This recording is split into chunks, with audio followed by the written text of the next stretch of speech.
Hey everyone, welcome to the Way Wednesdays virtual Midrash.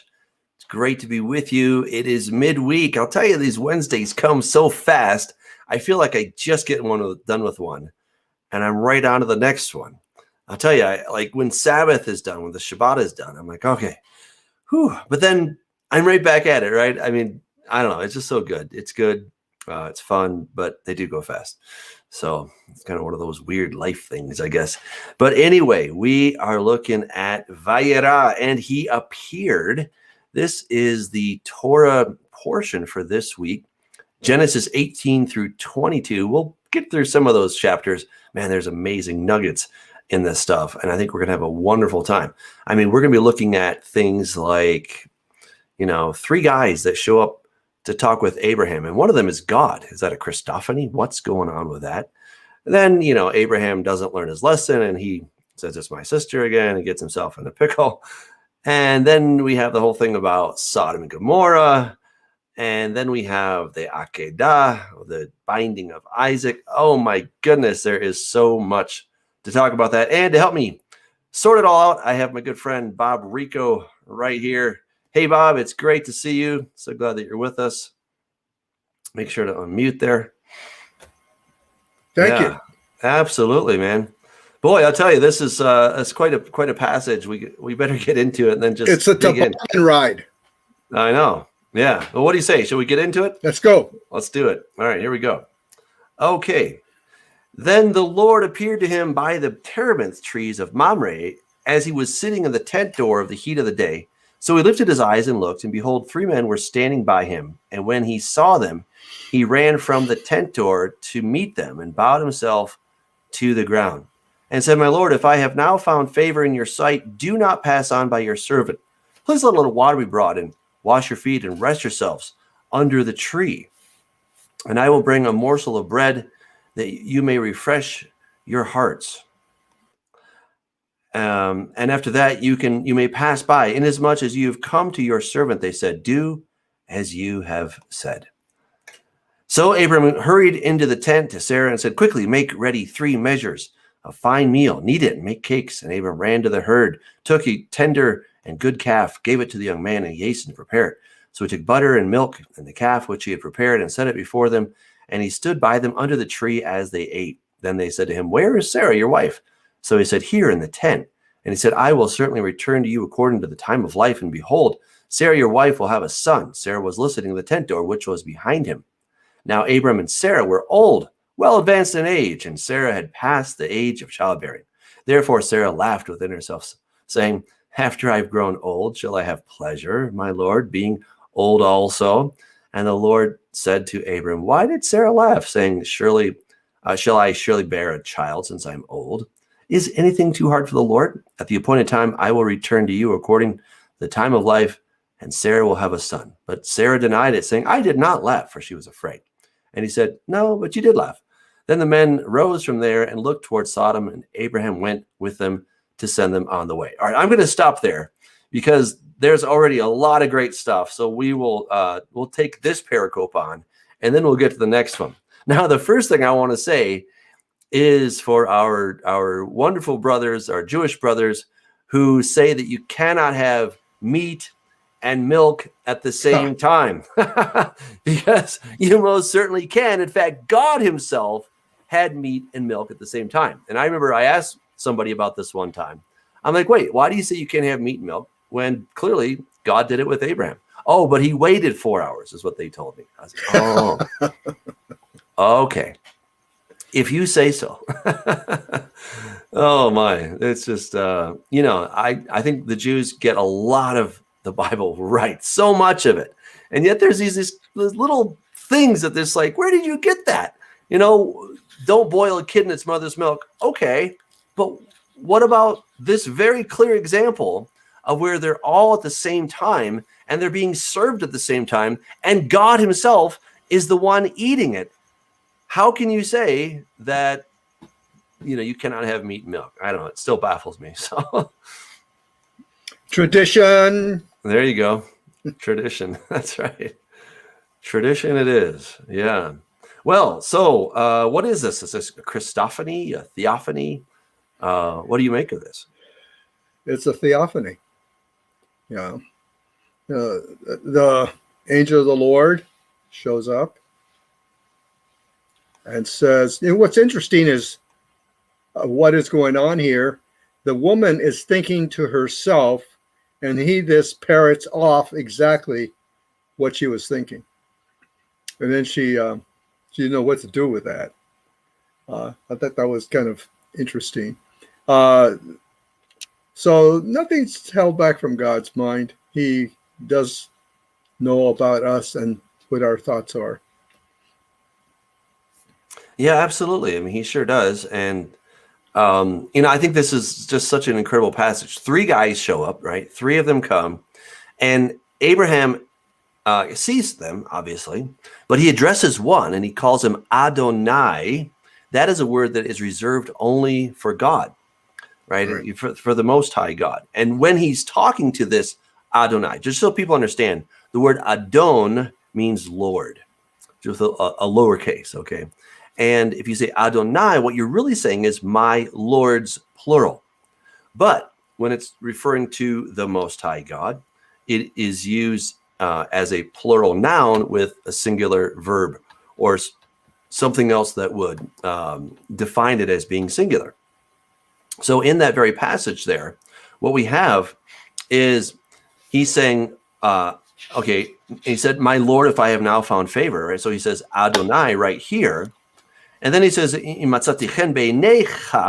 necha, that right there is singular.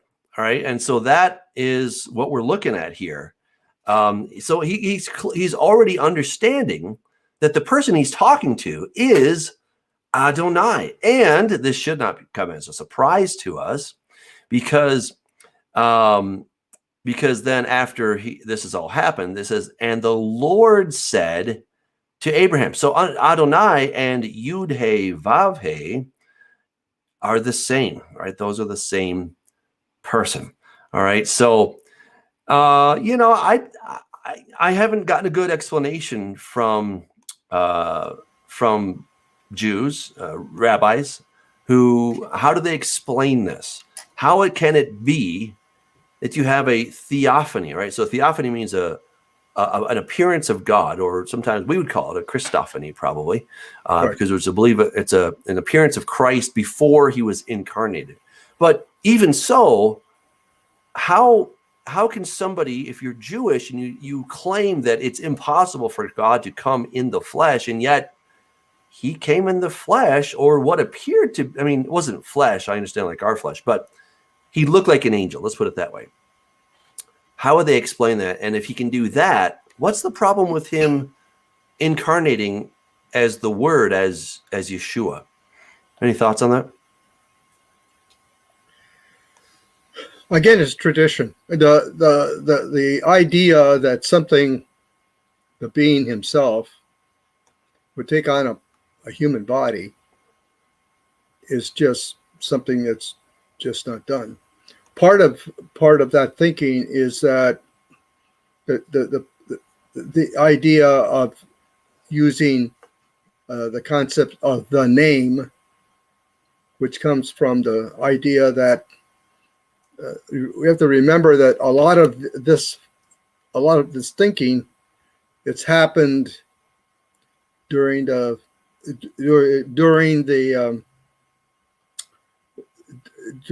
diaspora, during the time of Babylon and all that. Everybody recognizes there are certain things that you just can't do. So you put up a till-toll so that you don't cross. First of all, a till-toll is like a bullseye. In the center is the Torah. You make an infraction on the Torah, you have grave consequences, and you know what the consequences are.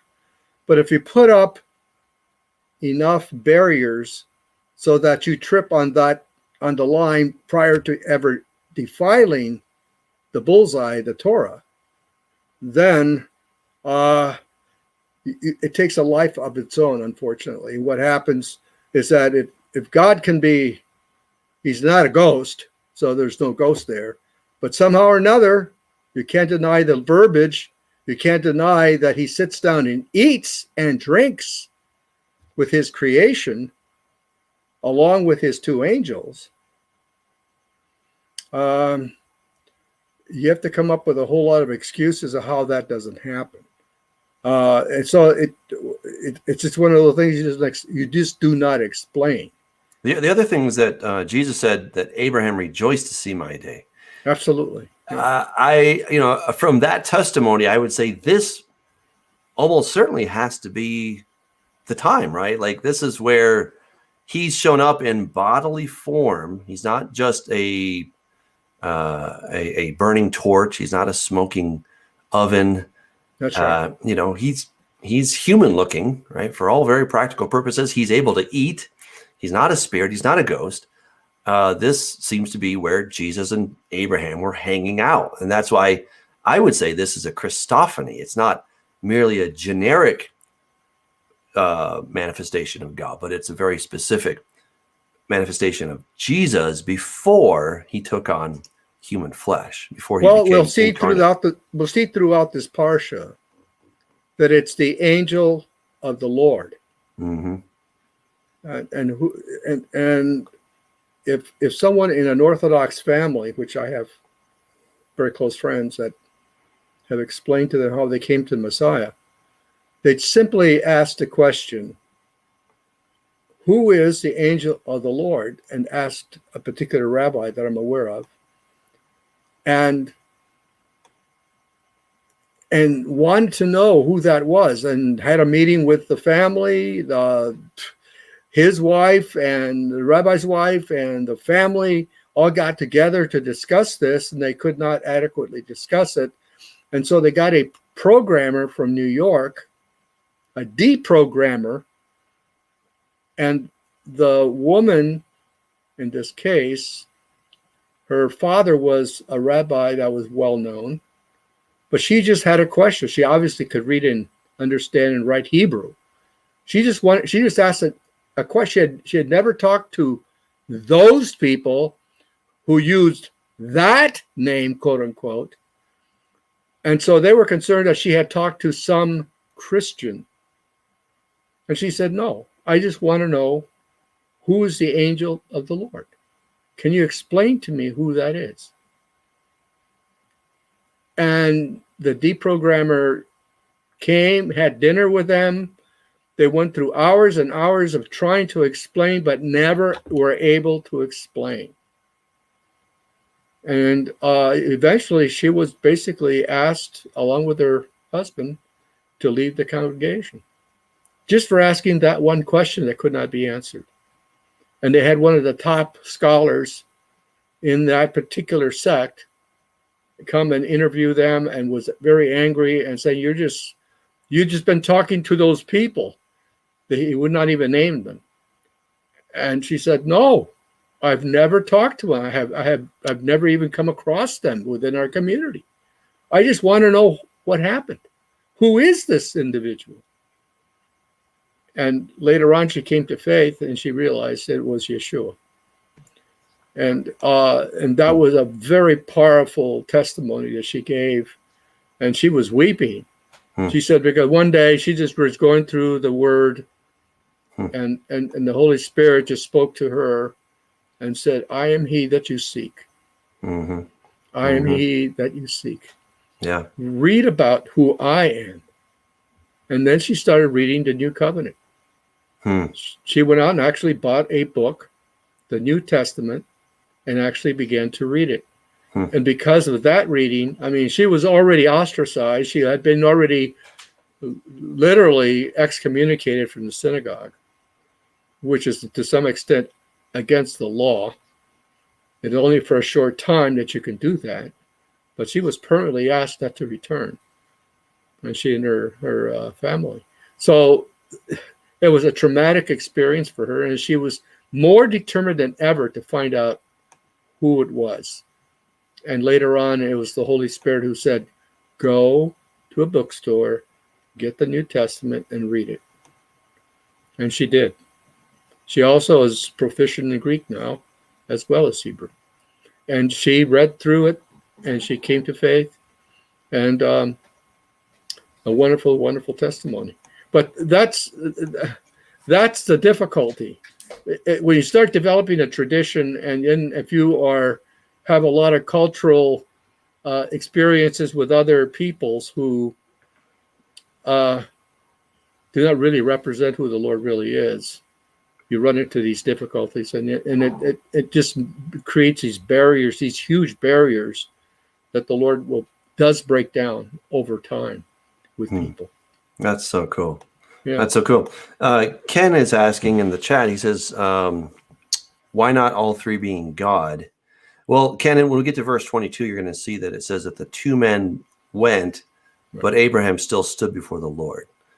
So the Lord is the one who goes or stays, excuse me. He stays with Abraham. The two angels are the ones who go to do their work at Sodom and Gomorrah. So we're going to see that in just a minute. Okay. So yeah. And then somebody else, Anna was asking, can you compare it to Gideon's story? I think it's very similar, Anna. I think that we have very similar details. And, when you start looking at who is the angel of the Lord, as Bob was just expounding, you begin to see, oh man, this isn't just an average angel, right? When you read the burning bush, right? Who's there? The angel of the Lord. But then out of the bush, who speaks? Yud He Vav He, right? You're like, wait, I thought this was just an angel. Well, it is. But then that angel says, hey, where you're standing is holy ground, and I, the Lord, am speaking. And like, wait, I'm a little confused here. So there's lots of those, and the angel that shows up to Gideon is the same idea as what we have here in Genesis. The Lord of hosts as well, the Lord of hosts of angels in that sense. Yeah, a host is actually the word army, right? So the Lord of armies is what that word means. And who's coming with his angels, with his army? Exactly. Jesus, right? The Lord of hosts is coming. Oh, it's going to be pretty amazing. All right, let's keep on moving here. There's so much good text to get through. Then the men arose from there and looked toward Sodom, and Abraham went with them to send them on the way. And the Lord said, shall I hide from Abraham what I'm doing? So per that question, God here is speaking to the angels. He's conferring with them the thoughts in his head. Since Abraham shall surely become a great and mighty nation, and all the nations of the earth shall be blessed in him. For I have known him in order that he may command his children and his household after him, that they keep the way of the Lord to do righteousness and justice, that the Lord may bring to Abraham what he has spoken to him. And the Lord said, because the outcry against Sodom and Gomorrah is great, and because their sin is very grave, I will go down now and see whether they have done altogether according to the outcry against it that has come to me, and if not, I will know. Then the men turned away from there and went toward Sodom, but Abraham still stood before the Lord. And Abraham came near and said, would you also destroy the righteous with the wicked? Suppose there were 50 righteous within the city. Would you also destroy the place and not spare for the 50 righteous that were in it? Far be it from you to do such a thing as this, to slay the righteous with the wicked, so that the righteous should be as the wicked. Far be it from you. Shall not the judge of all the earth do right? So the Lord said, if I find in Sodom 50 righteous within the city, then I will spare all the place for their sakes. Then Abram answered and said, indeed, now I am but dust and ashes, have taken upon myself to speak to the Lord. All right. So anyway, to speak to Adonai is that word there. Suppose that there were 5 less than 50 righteous. Would you destroy all of the city for lack of 5? So he said, if I find there 45, I will not destroy it. And he spoke to him yet again and said, suppose that there should be 40 found there. So he said, I will not do it for the sake of 40.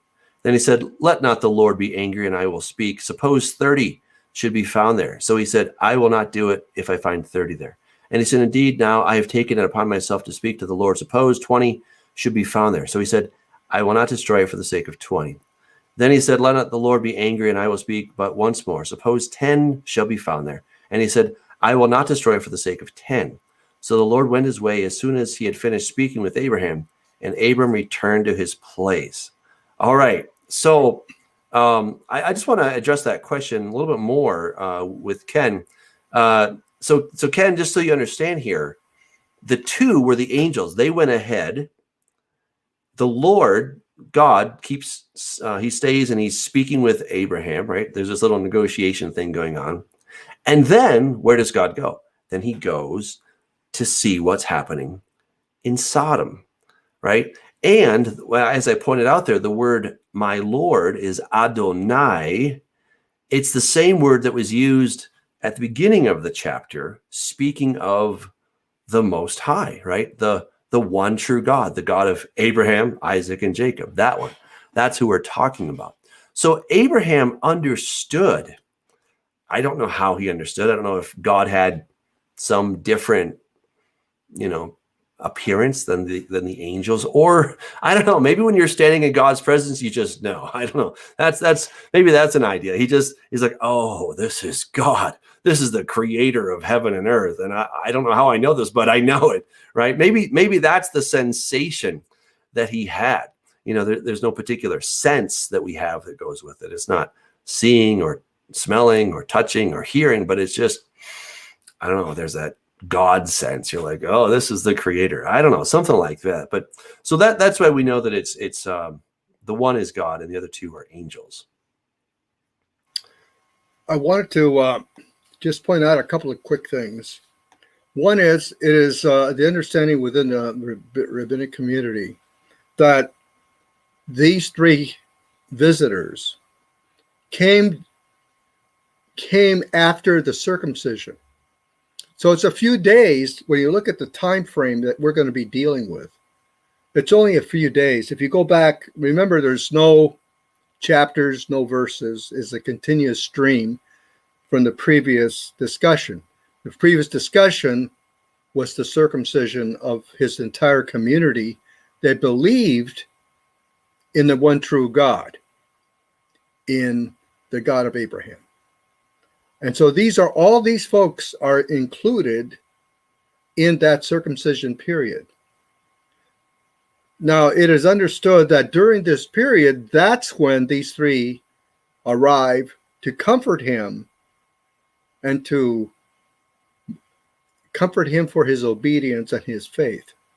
And all the people that he was essentially a prophet to and told them about the one true God.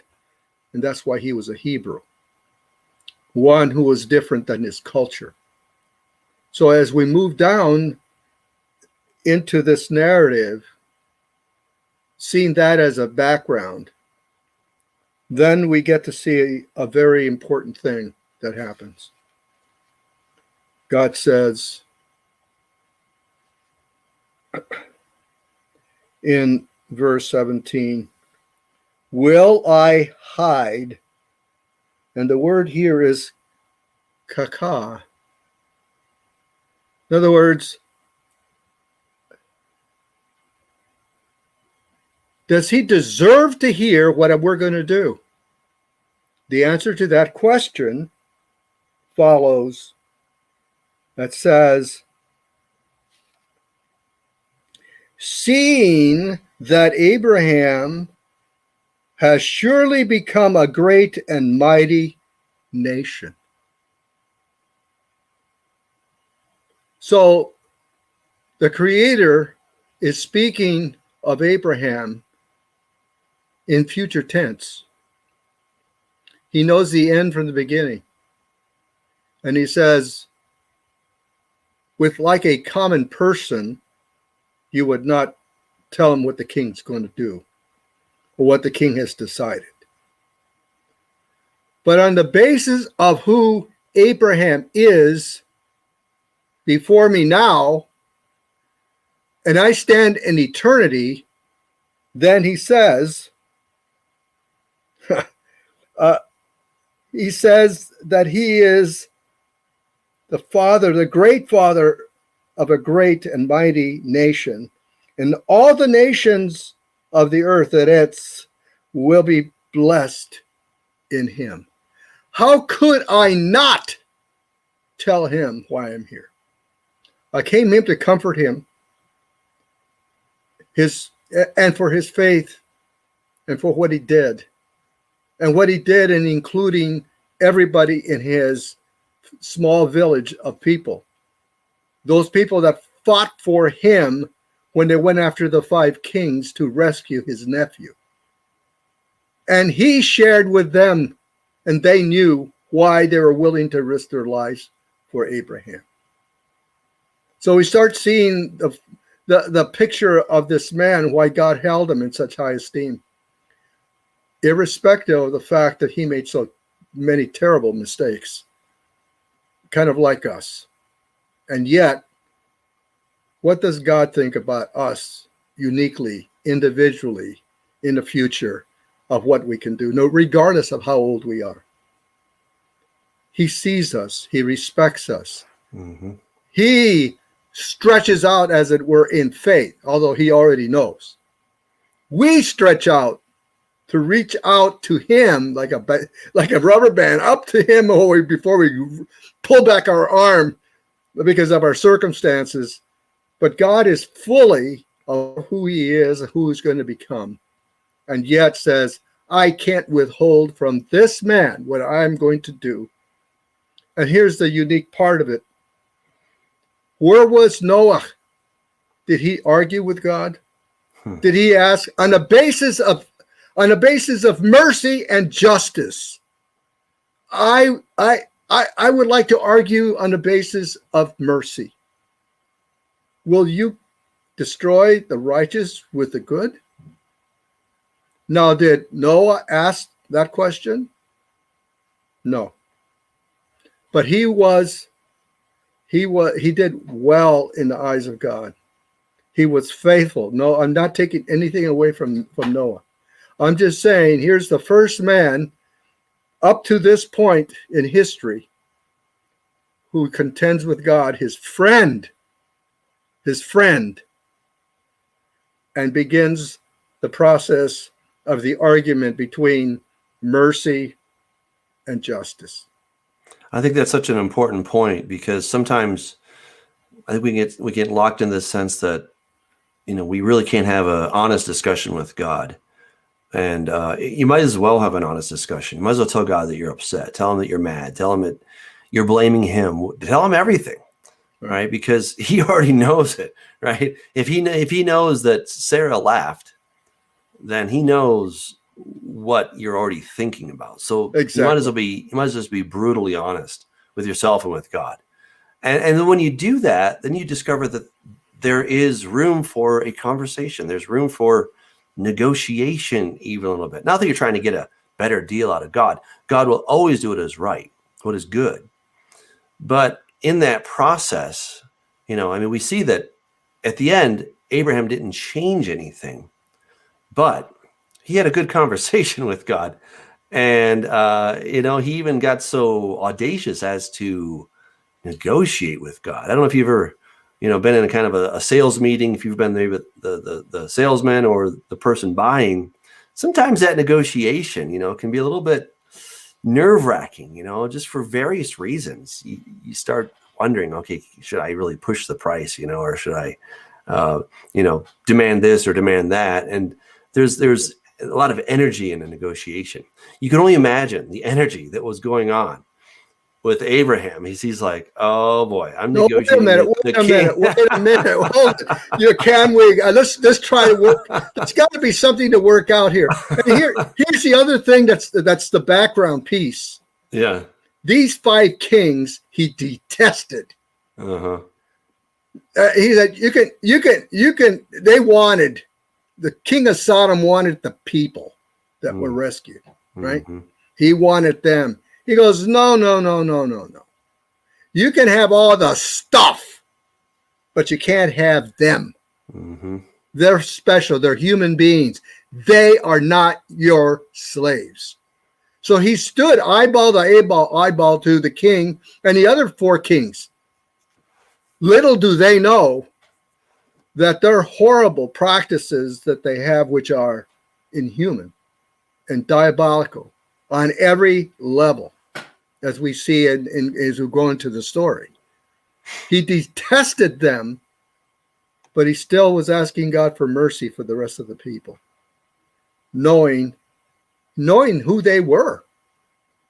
knowing who they were. I mean, could we argue, Lord, X city is known for this. Mm-hmm. Will you save it? Yeah. Will you save Las Vegas, Lord? Please. Can I go there and Right. and do something about it? What about Mhm. let's go to downtown Chicago where all those gangs are. Mhm. And there's more people dying in a weekend than die in Lebanon in the middle of a war. I mean, good grief, put it into perspective. And the reality is, the heart of a person that says, I will go there and risk my life so that your mercy can be demonstrated with your son. And that's the argument that he's using essentially. Is there some person that loves you there, that honors you there? I know who Lot is. In fact, we're going to see who Lot is. He followed his uncle. He offered food and he offers them a feast, and he does all the things that Abraham taught him by just the exposure to what kind of man he was. And yet, we see the problem with Lot, and we will see it downstream. But nonetheless, it's this giant of a man who is just like us, who is just as weak and makes the same mistakes. And God says, you know something? I cannot trust you with a promise that's eternal. So I will do it myself. I will be the guarantor of my own treaty and my own covenant that I'm making, and it's making it through you. And although this has not happened yet, he says, I can't withhold anything from you. You are a great man that will save the world through your prodigy. Wow. Can someone say that about us? And God says, in your bones are future people that will change the world for the kingdom of God. May that be the inspiration to our hearts and uplifting, and put it into real meat and potatoes for our own lives. These are not abstract stories. These are historical realities that happened. Wow, that's so awesome. Let's move on to Yep. the next chapter here, chapter 19. All right, now the two angels. So again, Ken, there's your answer. The two angels came to Sodom in the evening, and Lot was sitting in the gate of Sodom. When Lot saw them, he rose to meet them, and he bowed himself with his face toward the ground, and he said, Hear now, my lords, please turn into your servant's house and spend the night and wash your feet. Then you may rise early and go on your way. And they said, No, but we will spend the night in the open square. But he insisted strongly, so they turned in to him and entered his house. Then he made them a feast and baked unleavened bread, and they ate. Now before they lay down, the men of the city, men of Sodom, both old and young, all the people from every quarter surrounded the house, and they called to Lot and said to him, Where are the men who came to you tonight? Bring them out to us, that we may know them carnally. So Lot went out to them through the doorway, shut the door behind him, and said, Please, my brethren, do not do so wickedly. See, now I have 2 daughters who have not known a man. Please, let me bring them out to you, and you may do to them as you wish. Only do nothing to these men, since this is the reason they have come under the shadow of my roof. And they said, Stand back. Then they said, This one came in to stay here, and he keeps acting as a judge. Now we will deal worse with you than with them. So they pressed hard against the man Lot and came near to break down the door. But the men reached out their hands and pulled Lot into the house with them and shut the door. And they struck the men who were at the doorway of the house with blindness, both small and great, so that they became weary trying to find the door. Then the men said to Lot, Have you anyone else here, son-in-law, your sons, your daughters, or whomever you have in the city? Take them out of this place, for we will destroy this place, because the outcry against them has grown great before the face of the Lord, and the Lord has sent us to destroy it. So Lot went out and spoke to his sons-in-law, who had married his daughters, and said, Get up, get out of this place, for the Lord will destroy this city. But to his sons-in-law he seemed to be joking. When the morning dawned, the angels urged Lot to hurry, saying, Arise, take your wife and your 2 daughters, who are here, lest you be consumed in the punishment of the city. And while he lingered, the men took hold of his hand, his wife's hand, and the hands of his 2 daughters, the Lord being merciful to him.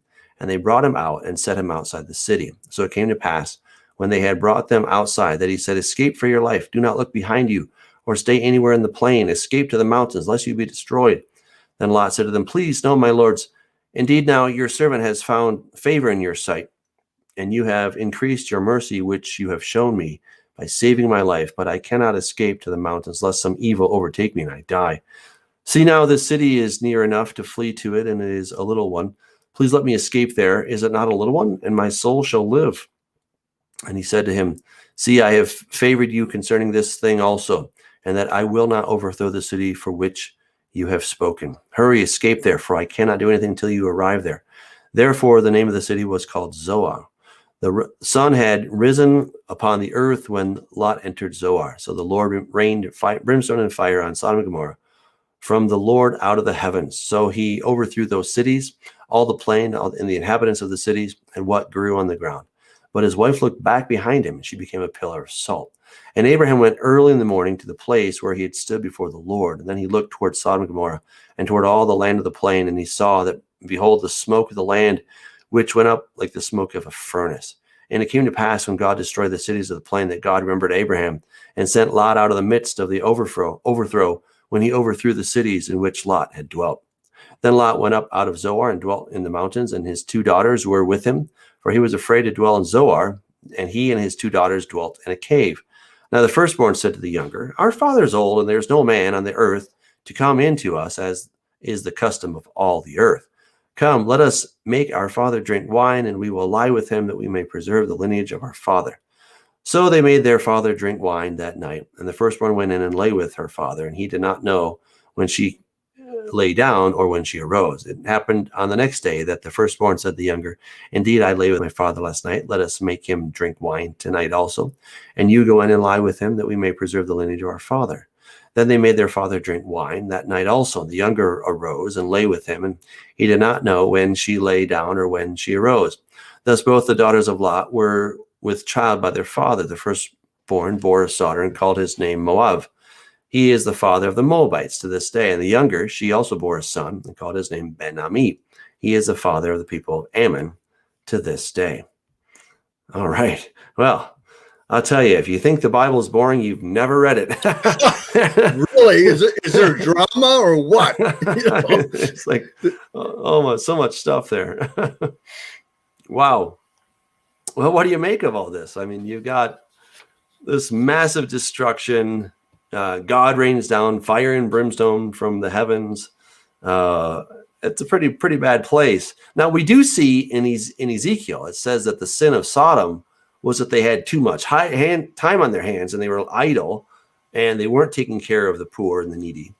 And I think that's absolutely true, what Ezekiel has to say about that. But what we see them doing is very homosexual, right? So which is it? Okay. And this would be my solution, is that all of the above. Well, it's all of the above, of course. But one thing leads to another. When you're just trying to have basic survival, you're trying to eke out a living, and you're trying to, just stay alive, you have less time for some of these fanciful, sins of the flesh, right? You're just trying to keep yourself alive and your family, because you want to reproduce. Because man, if you don't, you're all going to die, right? I mean, that's kind of that crisis state. And now when you get big and fat and you got all this stuff, and your city is just loaded with food and with all kinds of good stuff, you got lots of time to think about, well, what else am I going to do? And I think America is definitely there, because we are very much in the mode of entertain me. Oh, I'm bored. There's nothing to do.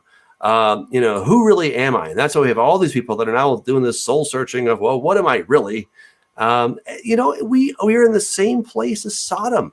We're in that place of, we've got oodles of money, not evenly distributed, mind you, but still we have a lot of money in this country, and much of the world does, for that matter. And so now we're kind of thinking, well, what else is there to do? What else is on TV? What else can I do with my life? Or how else can I fulfill these fantasies or get rid of that boredom? And unfortunately, bad things happen. So, yeah. What kind of idols can we get? That now that we have time for them, and we can look for other fanciful things to do. What else can we find that is valuable? Worship. What can we worship? What do we think that's valuable? Worth, W-O-R-T-H, ship. What is valuable for me? And it's always around me. You know, the sin of Sodom was a grievous cry from the guttural all the way to heaven. And God said, that's it. I'm tired of this. We know that they were very, very, very wealthy people by the fact that you have kings that come hundreds and hundreds and hundreds of miles away to come and take everything they can from these 5 kings. And Abraham knew that. He saw that. And yet later on, Lot decides to go to Sodom. What's interesting, and to kind of fill out the story, here's a man who also became quite wealthy in his uncle's house under one God. And if we read the text carefully, he still was with the arguments that these people are giving him and throwing out to him and insulting him. We don't know how many years had passed that he was finally established in Sodom. But he had enough character that was flourished by and developed by Abraham, by just being in association with Abraham, that even though his servants got into arguments with Abraham and their servants and that sort of thing,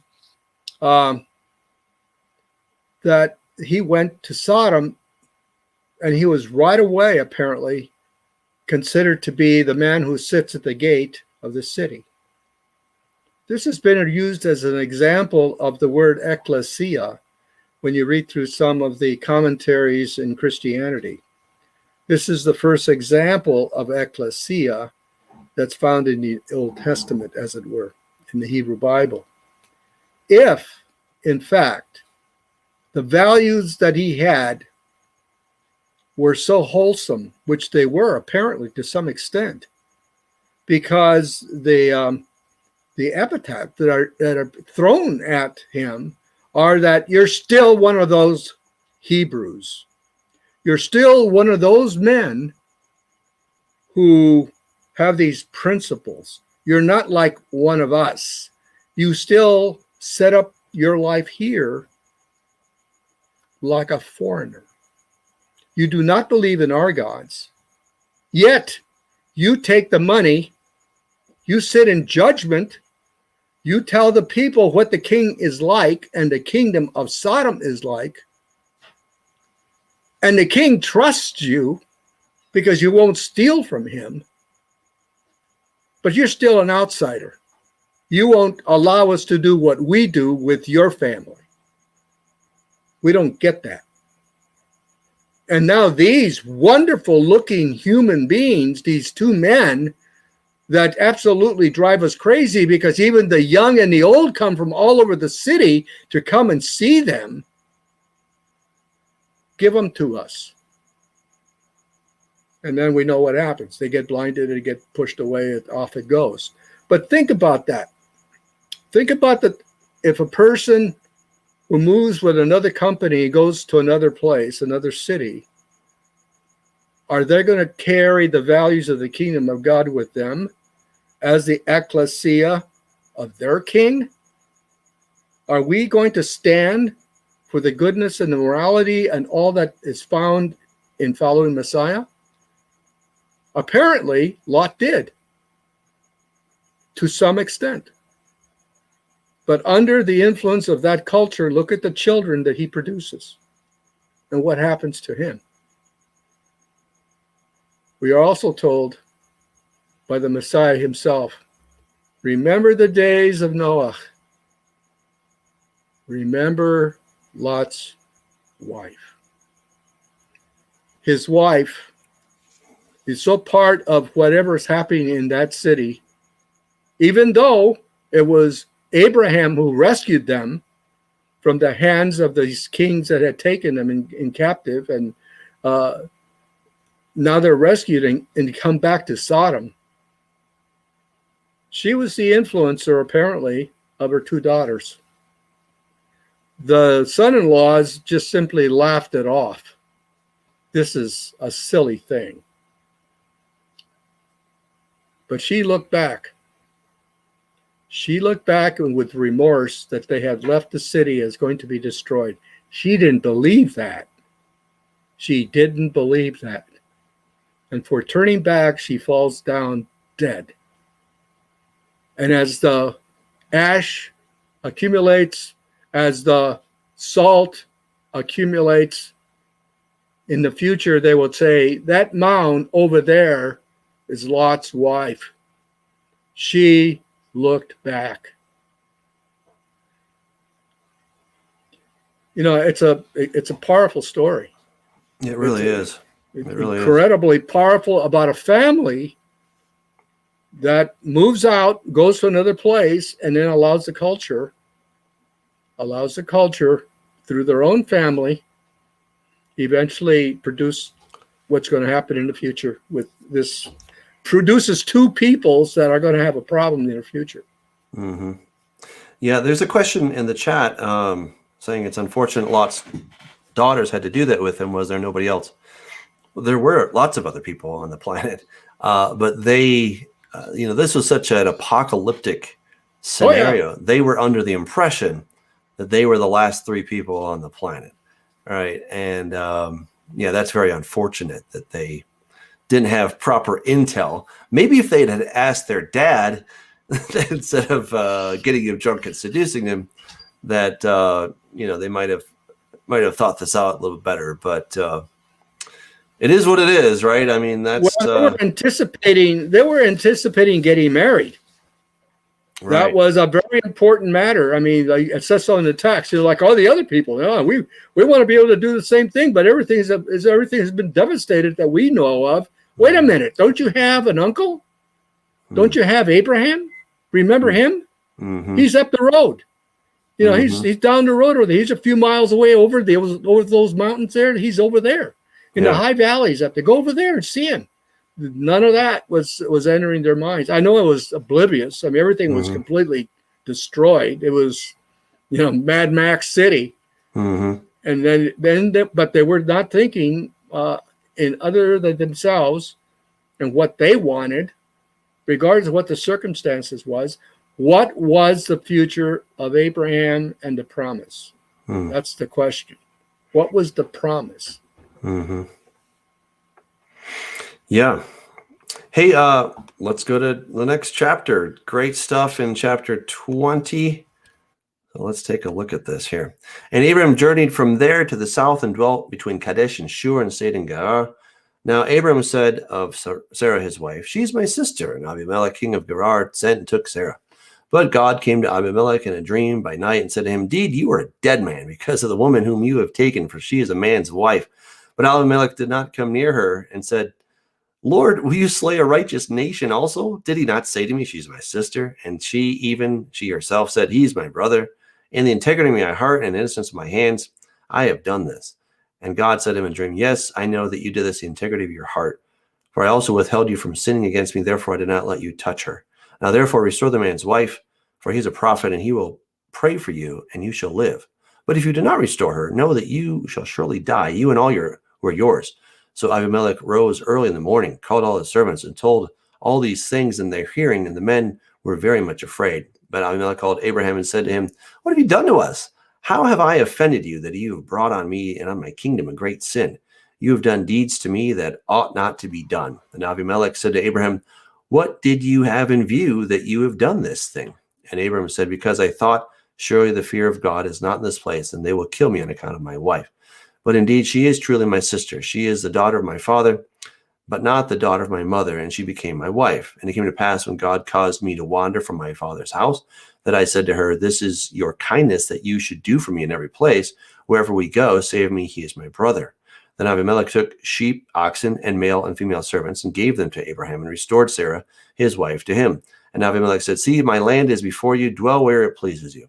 Then to Sarah he said, "Behold, I have given your brother 1,000 pieces of silver. Indeed, this vindicates you before all who are with you and before everybody. Thus she was rebuked. So Abram prayed to God, and God healed Abimelech, his wife, and his female servants. Then they bore children. For the Lord had closed up all the wombs of the house of Abimelech because of Sarah, Abraham's wife. Boy, it seems like Abraham is a little bit slow to learn. I don't think I would have done any better, quite frankly. But, he's been having these encounters with God. He saw God, right? He's negotiating with God. And then he goes to a new place and he's back to his old ways, right? And what we're seeing in the life of Abraham is the process of sanctification. Right. Right? He was saved, quote unquote, when God took him out and said, okay, look up at the stars. These are what your descendants are going to be. And it says he believed and was accounted to him for righteousness, right? So he was already saved in that sense, but now he's learning to walk with God, to trust God. And, it's no different for us today. We come to that moment of illumination about who God is and that he has a plan for our lives and wants to save us and us to be with him. And we say, yes, Lord, yes, forgive me, please, of my sins.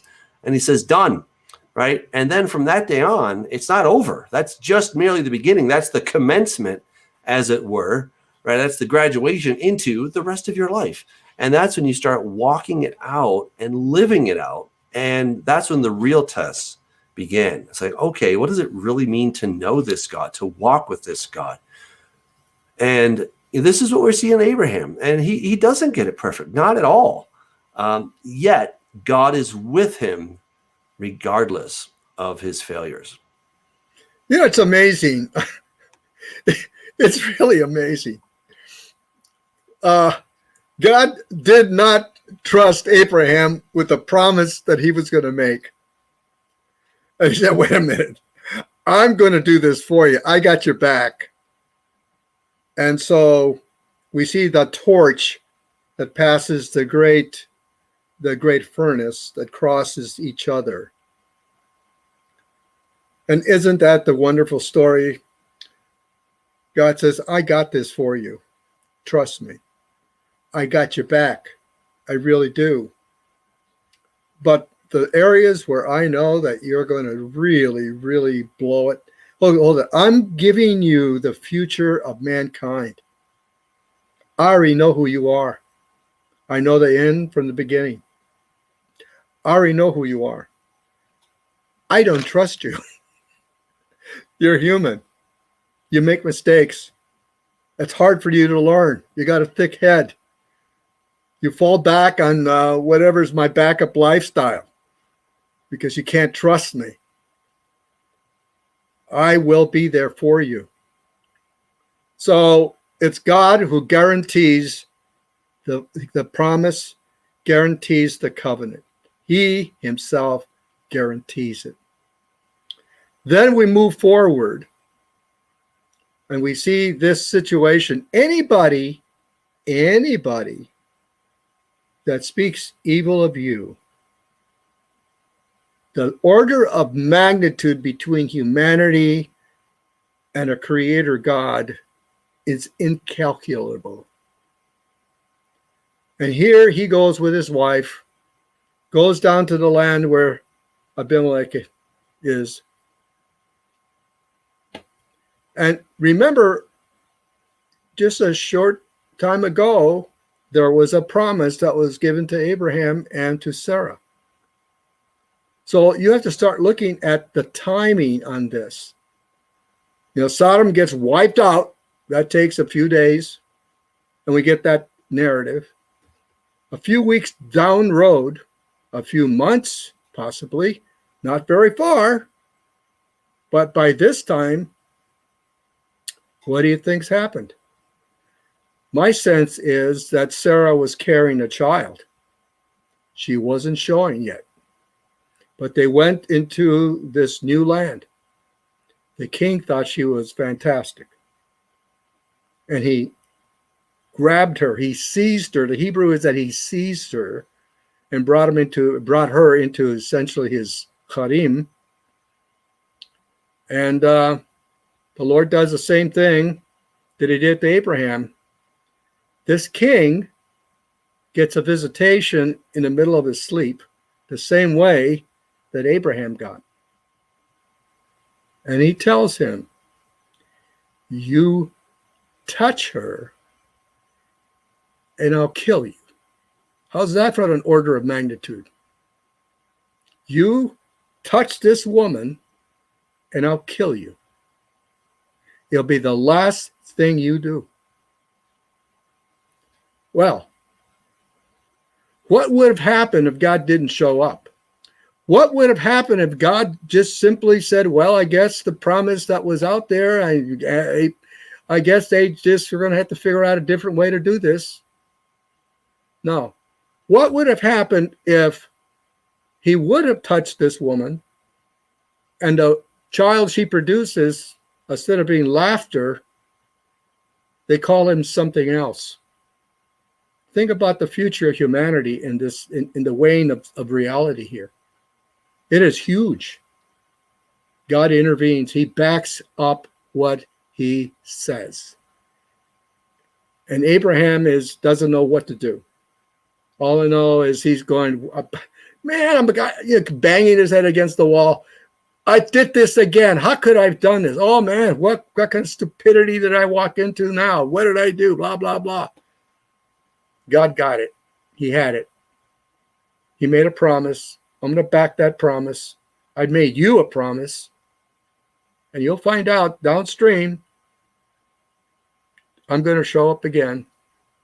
And we're going to confirm this with a little bit of laughter. How's that one? And what this brings into view here is that, there's been this battle between God and Satan the whole time. There's an epic war that we're part of, right? And let's be honest here, right? So God makes the world. He gives the keys to Adam, and Adam gives the keys to Satan, right? And Satan's like, I'm never giving these keys back. Okay. You have to get them legally, and there's no way for you to do that legally. God's like, all right, I got this. Thanks for the challenge. This will be fun. Okay. So he steps up to the game. He's like, I can do this. In fact, what does he do in the very beginning? He declares what? War between you and the woman, between your seed and her seed, and he's going to step on your head and you're going to strike his heel, right? God lets it be known there will be enmity, there will be war between you, and I got something planned. Okay, so Satan is looking over his shoulder the whole time. Oh boy, what does this mean? I'm going to get my head crushed. Okay, so you just have to know that when God selects Abraham, I'm sure word got around pretty darn quickly. Hey, Satan, guess what? God chose this person. Oh, really? Okay. He's easy. Easy. And Abraham, he's making these big promises. All we got to do is just mess up Abraham and we're done, right? And this whole thing is over. No one's going to be crushing our head because God's righteous. He's got to do what he promised to do. That's exactly right. That's his weakness, is he's righteous. He cannot lie, right? So, Satan's like, here, Abraham, here's a shovel. Now start digging your own grave, okay? Because the great thing about this is that God said if he doesn't do what he promised to do, that just like that bloody mess of all those animals, he would be like that. Exactly. And I'll tell you what's really amazing. In the ancient world, there was something called the Akitu Festival, which I talk about in Corrupting the Image too. The Akitu Festival was where the good news, that's the word, right? It's the Basurat Salmi. It's the good news of salvation, or of peace. The good news of peace, Basurat Salmi, is brought to Enlil, who is Satan, that the creator God has been killed, and they rejoice about this. There's this big celebration that the creator God is dead. A lot of faith there. A lot of faith. Satan is giving God the middle finger for thousands of years here. That's okay, right. So now we're I don't know how many 500, 600 years, something like that, from the time of Noah, somewhere in there. Right. And God's working, right? Let's have a little review here. He tried again with Nimrod, Tower of Babel. God messes all that up, right? You think Satan's just going to lie down? I'll tell you, the thing that annoys me a little bit when I hear this from Christians, they say, oh, well, Satan knows that he's lost. And so in the end, in the tribulation, he's just trying to take down as many people with him as he can. No, you missed the story. That's right. Satan is not a quitter. In fact, I like how you say it, Bob, that he's the eternal optimist, right? Satan really believes he's going to win. And look, he's a clever guy. When you believe your own lie, and you really believe your own lie. That's right. But he is smart. He is clever. No doubt. He would not have set out on this journey to overthrow God's kingdom if he didn't think that he had a really good chance to win. Okay, he's not stupid, right? He may be a bit foolish, but he's done the calculations, and according to his calculations, he can win this. Okay, and he only has to get God to be proven wrong one time. That's it. One time, and God fails. But Satan can fail lots of times and still have another chance to go at it. That's the disparity of this thing, right? That's what's so crazy, is if God doesn't come through one time, once. Out.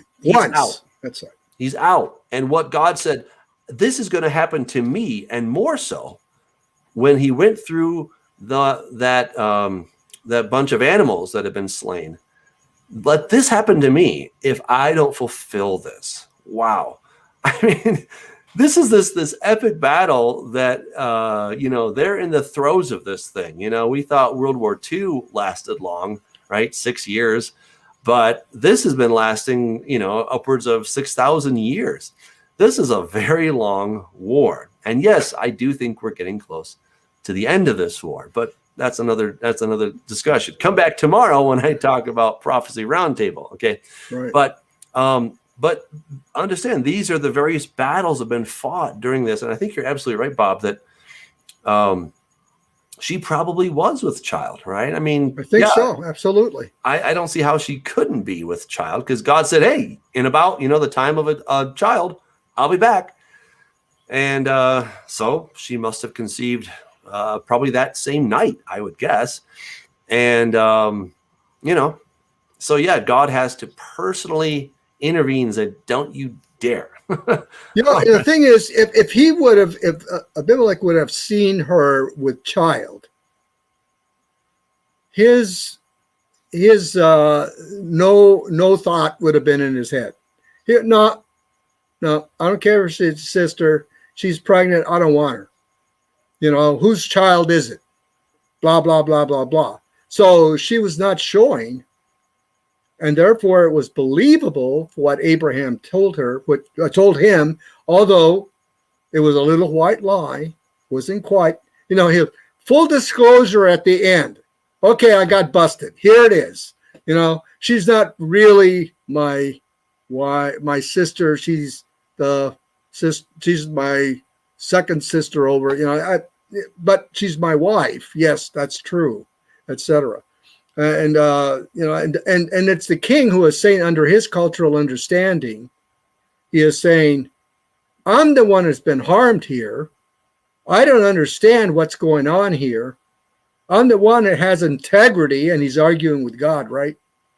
Why did you shut the wombs of my people, my family? Well, see, that took time. Was it? Who knows? That took time for him to realize none of my family, no one's pregnant. Something's going on. So that had to be in the first trimester. It had to have been. Yeah. It had to have been in that early time when we put all the pieces together. Yeah. Then it all makes sense. And it's not some fantasy story that, like others, the naysayers like to do. When you go down into the detail, when you get into the word itself, it's the full story. Mm-hmm. And only after we see the full story do we realize the humanity, and then you get to put yourself into that situation. How many times have I compromised? How many times have I not said exactly the way it really was? and we compromise ourselves. And yet God is saying, you know something? I got your back. Confess that. Get that out of your life, because I see your end from the beginning. I see you as a champion. Get up. Do it. Get the courage. I already know who you are. You're my son. Now go do it. Mm-hmm. Hey, what do you say we, why don't we skip 21? Let's go to 22, because we'll get to the Akedah, the binding of Isaac. All right, here we go. So let me share the screen with everybody. All right. Now it came to pass after these things that God tested Abraham and said to him, Abram. And he said, here I am. And he said, take now your son, your only son, Isaac, whom you love, and go to the land of Moriah, and offer him there as a burnt offering on one of the mountains on which I shall tell you. So Abram rose early in the morning and saddled his donkey and took 2 of his young men with him and Isaac his son, and he split the wood for the burnt offering, and arose and went to the place of which God had told him. Then on the 3rd day Abram lifted his eyes and saw the place far off. And Abram said to his young men, stay here with the donkey. The lad and I will go yonder and worship, and we will come back to you. So Abram took the wood of the burnt offering and laid it on Isaac his son, and he took the fire in his hand and a knife, and the 2 of them went together. But Isaac spoke to Abram his father and said, Father, my father. And he said, here I am, my son. And he said, look, the fire and the wood, but where's the lamb for the burnt offering? And God said, my son, God will provide for himself the lamb for a burnt offering. So the 2 of them went together. Then they came to the place of which God had told him, and Abraham built an altar there and placed the wood on order. And he bound Isaac his son and laid him on the altar upon the wood. And Abraham stretched out his hand and took the knife to slay his son. But the angel of the Lord called to him from heaven and said, Abraham, Abraham. So he said, here I am. And he said, do not lay your hand on the lad or do anything to him. For now I know that you fear God, since you have not withheld your son, your only son, from me.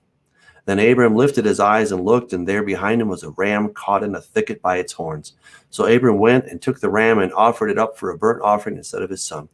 And Abraham called the name of the place, the Lord will provide, as it is said to this day. In the mount of the Lord it shall be provided. Then the angel of the Lord called to Abraham a second time out of heaven and said, by myself I have sworn, says the Lord, because you have done this thing, have not withheld your son, your only son. Blessing, I will bless you. And multiplying, I will multiply your descendants as the stars of the heaven and as the sand which is on the seashore. And your descendants shall possess the gate of their enemies. In your seed all the nations of the earth shall be blessed, because you have obeyed my voice. So Abram returned to his young men, and they rose and went together to Beersheba, and Abraham dwelt at Beersheba. Now it came to pass after these things that it was told Abram, saying, indeed, Milcah also has borne children to your brother Nahor, who is his firstborn bruise, his brother Kemuel, the father of Aram, Chesed, Hazo, Pildash, Jidlaph, and Betuel begot Rebekah. These 8 Milcah bore to Nahor, Abraham's brother. His concubine, whose name was Reumah, also bore Teba, Gaham, Tahash, and Maacah. All right, man. I just keep seeing Jesus all over the place in the scripture. I mean, it is so beautiful, right? I don't know. I just was getting goosebumps. I was like, oh, this is what was it that Jesus said to the Pharisees? What did he say to them? He said, you do not know the scriptures, for every word speaks of me. Mm-hmm. Every word speaks of me. Yep. There we go. Oh, so beautiful. So, okay, why did God test Abraham? 10 times. Why did he do it? Why did he test Abraham? I think the answer is simple. If you're studying to be a doctor, well, I want my doctor to be tested. I don't want him to do a little trial and error on me and see what works and what doesn't. I want to know that he knows, and that we know that he knows what he's doing, right? I want my mechanic to not get my engine apart and then say, oh, I don't know how to put it back together. I want him to know before he touches my engine, right? I want the people that make my food to know what they're doing before I eat it, right? I mean, I demand the same thing. And why? Because I want to know that they're competent. And in our own lives, the Lord tests us. Now, again, it says that the Lord tests no one. So God is not trying to fail us. That's the difference. He's not trying to tempt us and say, here, I want you to eat this chocolate cake. Come on, come on, come on, eat it, eat it, eat it. He's not trying to fail us in the test. He wants us to pass the test. That's the whole goal, is that we would pass the test. But until we're tested, we won't know. Now, I've had the privilege of getting to study Krav Maga. That's an Israeli martial art. It's really a lot of fun. And I get, I now have a drill sergeant that yells at me, come on, come on, come on, and there's a test every once in a while to see how good I am, right? And I may think that I'm a black belt, but the tests show otherwise, okay? The tests show that, you're not quite there yet. And that's important. It's important for me so that I don't start acting like a black belt, like, oh, I can take on the whole world. No, I can't. I'm not there, okay? And so it's good for me to know where I stand. And when it comes to our spiritual walk, it's good for us to know where we stand, because then that shows us, here's what you still have to learn. So this is the black belt of faith for Abraham, right? This is it. This is the top of the test, right? God said, I'm going to give you a son and you're going to be the dad of millions of people. Okay, cool. Right. Here's the son. For him, through him will come all these people. Okay. Now take this son. You actually love him too, by the way. He's not just a promise, but you love this kid. He's the promised kid, and take him and sacrifice him. Okay. Right. So Abraham does it. And that's what's so astounding. And what did he say?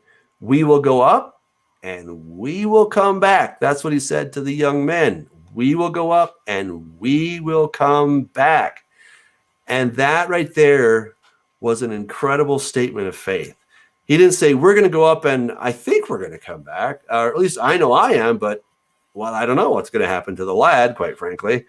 Didn't say that. There was no hesitation. He did it, right? He finally got it, that God has this. In the book of Hebrews, it says that he understood that God would raise Isaac from the dead. That's right. No problem. He had that expectation. He knew that he knew that he knew. At this point, it's the finals to get the doctorate. The question is it going to be cum laude?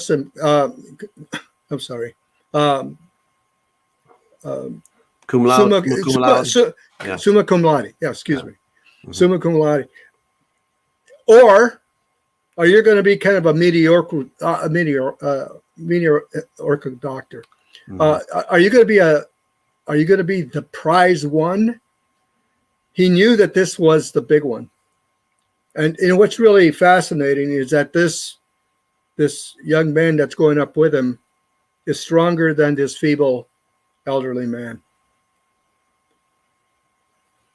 It is overwhelming to realize that this son of laughter, this laughter man, takes everything up. He asks the right questions. Where's the sacrifice? And Dad says, the Lord himself will provide one. Oh, okay. Then we get to the top of Moriah. Okay, where is it? You're it. And what does he do? Does he run down the hills and this guy's crazy? He's going to offer me up? Not a chance. He's now over a teenager. He may be a young man in his 20s.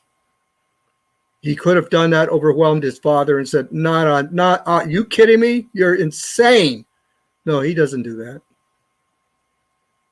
They build the altar, they get the sticks, they put him on there, and he lays down, subservient to his father, and he puts his arms up, and he says, tie them, bind them, Father.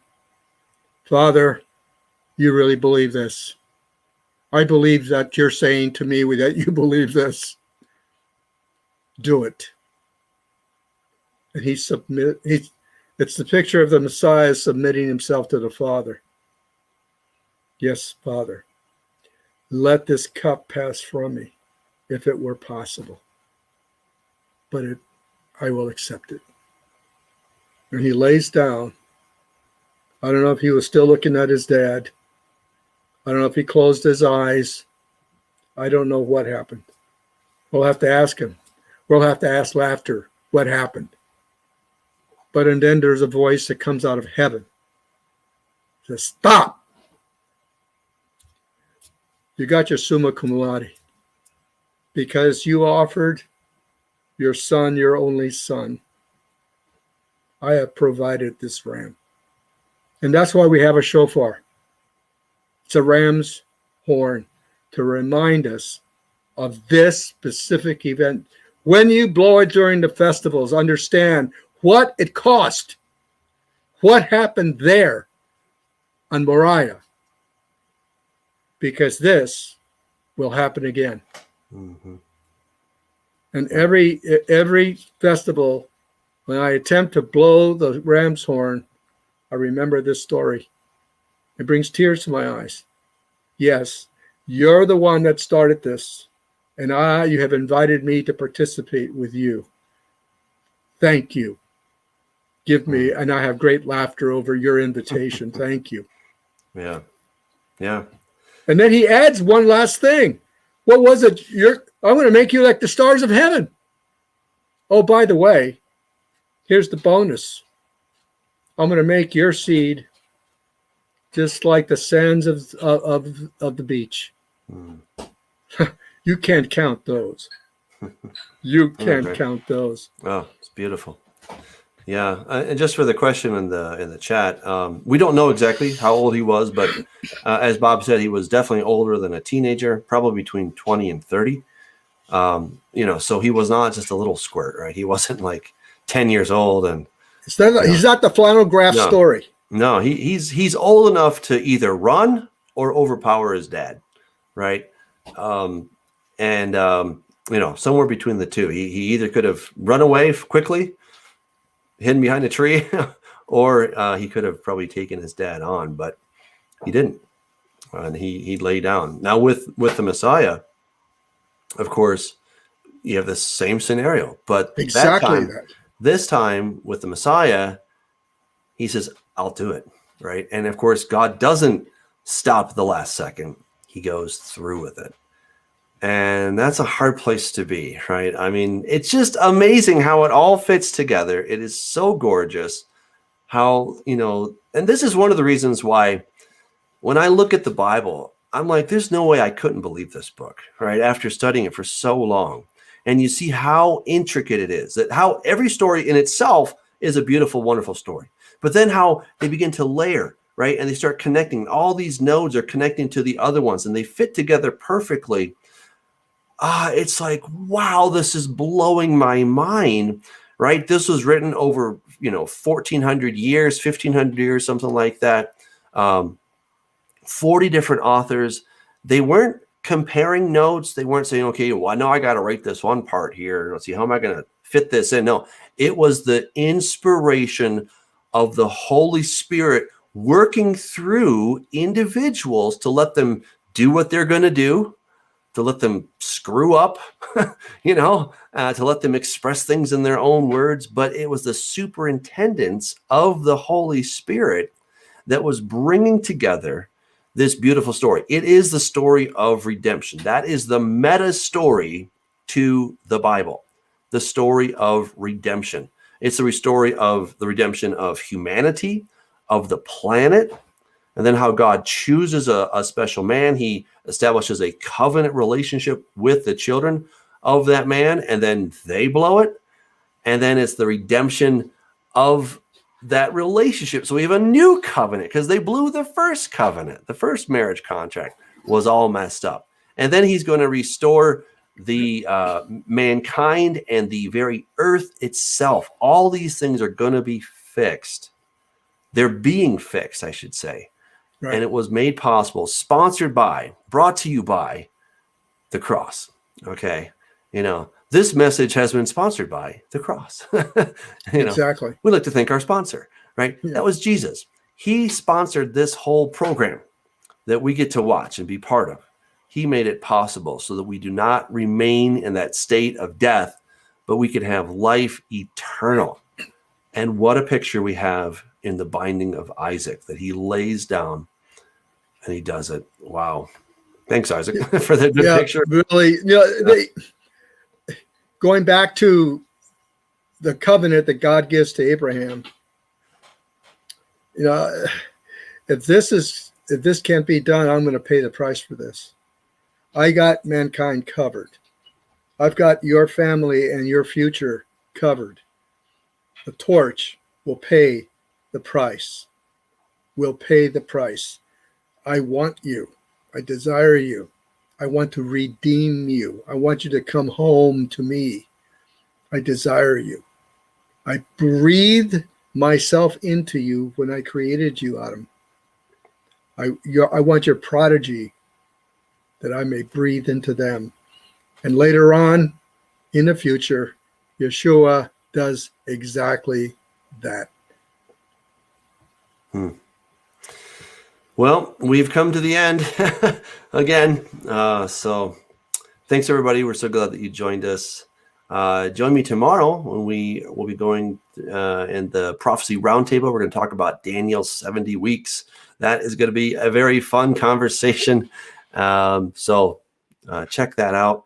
If you have questions that I wasn't able to get to tonight, or just other Bible questions that have been gnawing at you for a while, join me every Tuesday right here on this channel, the Doug Hamp channel. And it's 5 o'clock Mountain time is when I answer the questions. Now, if you want to get your question in early, what I recommend is that you get the Way Congregation app. All right, you can get that in the Apple Store, the Google Store. Just go there, put in the Way Congregation, and you can get our app. And you can put your question in anytime during the week, and I will take those questions first every Tuesday. There's also an audio Bible.